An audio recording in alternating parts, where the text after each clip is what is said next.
Hey everyone, this is Victoria Zates, Psychic Medium, and I'm doing a video series on the weekend intensive workshop that I'm teaching June 7th and 8th.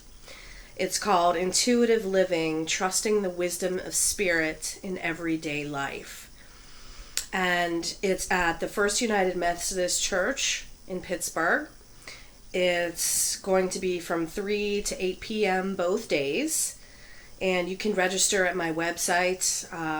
It's www.victoriazates.com. There is one deadline that's coming up. May 24th is the deadline for the early bird registration discount. So that will be $25 off the original fee. So it's a good idea to get on there early and make your deposit and then pay the rest of the day of the event. So I wanted to get more into the details about what you're going to learn in this workshop. And as I said before, it's going to be a very intense, jam-packed weekend that's really going to jumpstart your intuition. So I call the first session, the first couple hours of what we're going to learn, clearing the way, opening the path to intuition. So we all have intuition. It is a God-given gift that is inborn and innate in all of us and comes out in many different ways. It's not something that's generally encouraged by a crazy culture that is always moving on the go and doesn't really encourage the tasks, the practice that you would need to really be in tune with it. So that's why I'm teaching this. So you have to learn how to clear the way. We're also going to go over blocks and fears that can get in the way of you really listening to your own intuition. So what do I mean by clearing the way? There is a foundation that you need to develop in listening to your intuition. In a lot of ways, it is a lifestyle choice. People who are good at this, who are professionals, generally work very hard to take care of themselves and should have spiritual practices that open them to their intuition on a daily basis. So if it's something that you're going to take seriously, you have to have a very good foundation. The foundation for intuition is a relationship with spirit, a relationship with God. And it doesn't really matter to me how you interpret that. It's really how you feel a resonance with source energy.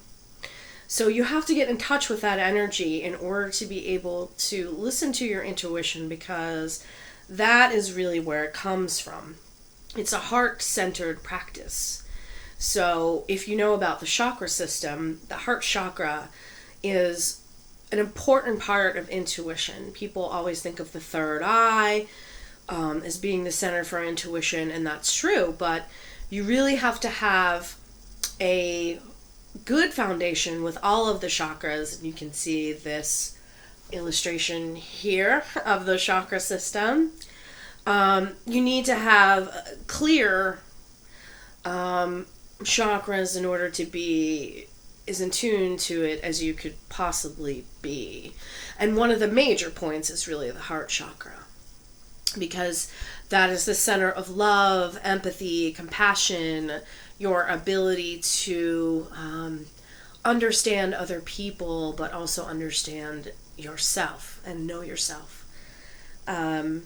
So you have to be able to get your ego out of the way. And what do I mean by ego? Ego, I don't mean it in the egotistical sense. I mean it as your understanding of your own personal identity, the little you, the person who has these issues and problems and goes to work every day, and you're a mother, you're a father, you're a sister, you play different roles in everyone's life around you. But who you really are at the core of all of that is much wider and vaster and amazing than you could ever imagine. And this is something that you understand through spiritual practice. And if you can get in touch with that, nothing can stop you, number one. And just the side effect, really, of being in touch with that, there's so many other benefits to that, is the opening of your intuition. And that's something that has truly been known and established for thousands of years in the yogic tradition. Some of the byproducts of yoga and spiritual work is really, they're called siddhis, and they've been known to come about as a result of spiritual practice. So spiritual practice is the number one way that you are going to be able to let go of what your ego wants things to be like, and to get in touch with what's really going on with yourself and with other people. So we're going to talk about that in the first session. We're also going to talk about setting goals and intentions, because it's very helpful to know why you wish to learn this. Of course, you always want to do it ethically and have the correct reasons for doing this. And you also want to set positive intentions, basically moving energy in the right direction for you to be opening further. As I said, two of the major pathways to opening up your intuition are meditation and yoga. And I practice both of these. Out of the two, I would probably have to say meditation is one of the most essential parts of this. And a lot of my students tend to be really intimidated by meditation. Most people do find it very difficult to do. And some of that really has to do with the misnomers of meditation, that you have to completely clear your mind of every thought and have absolutely no distractions. And that's not really how meditation works. Even people who've been meditating for 30 years still have thoughts come in here and there. Of course, you get better at it as time goes along, but for our purposes in developing intuition, it's important to have a daily meditation practice. And this does take some discipline, and so I will go over the best way to go about doing that, and how to fit that into your life and the different kinds of meditation. But it's really important that you're just doing it, even if it's only for 5 minutes a day. So we will get into that. And the reasons are multiple. The benefits of meditation are astronomical in terms of your physical, mental, spiritual health. The benefits go on and on. But for the purposes of intuition, it does a couple of things. One, it allows you to become in touch with the subtleties of intuition, because really, intuition is generally a pretty subtle thing. And if you're not paying attention, you're likely to miss it, or just misinterpret. So meditation gets you in touch with that, and also what I was saying about being in touch with source energy, meditation does that for you. It also helps you to know more about yourself and what's going on with yourself, so you can understand the difference between your psychology and your emotions and your thoughts, and the intuitive guidance that you are receiving. Becoming a clear channel really has to do with self-clarity, keeping the chakra system clear and open, and we will get into the different chakras and the importance of keeping the energy flowing in all of them. And you will notice as time goes on that wherever you're blocking yourself is going to show up in your energetic body. So it's important to know about that. So the only reason why professionals are really any better at this than you is because we spend the effort in getting clear with ourselves, knowing ourselves, being able to tune into that source energy, being objective about what we're able to give you. So that's the source of intuition, and anyone with a little bit of discipline and practice can become incredibly much better at this than they think.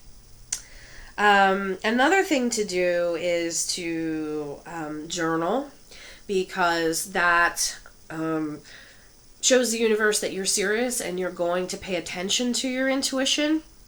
And it also serves as a record. So if you receive something intuitively in the form of a symbol, and you're not sure exactly what it means at that moment, maybe it's something that becomes clear a couple of days from then, and you just have a reference to it, a time and a date stamp as to when things happen, so that you're able to keep track of how you're opening and also how you're getting information, which is an important thing that we will talk about in the next video.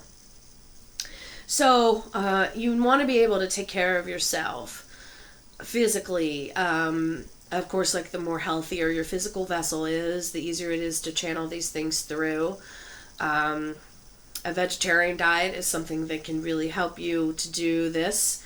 Conversely, if you need to ground more, eating meat is something that will help you to do that. So it really depends on where you are. Exercise, of course, is good for a lot of reasons. Yoga, you do double duty with exercise and spiritual benefits. So that's why I practice that. Emotionally, though, also you have to take care of yourself. You have to go through the emotions that you're having and learn how to really have strength and how to really have courage, and to know that those emotions don't last forever, and you can just allow them to flow and clear out. If you are stuck, often in a state of emotion for an extended period of time in an unhealthy fashion, such as depression, you won't be able to be clear with the messages that are coming to you from spirit. So that is one example. It's not that you're not supposed to have any emotions and be like this robotic, saint. It's just that you don't want to get stuck. You don't want to get attached to any particular emotion and really cling on to it and live there, because it can distort your intuition. So thank you very much for your time and for listening. And I will get much more in depth with you guys in the next weekly videos. Remember that you can go to my website, victoriazates.com, to register for the intensive, and I really hope that I get to see all of you there. I'm very excited about teaching it. Blessings and namaste.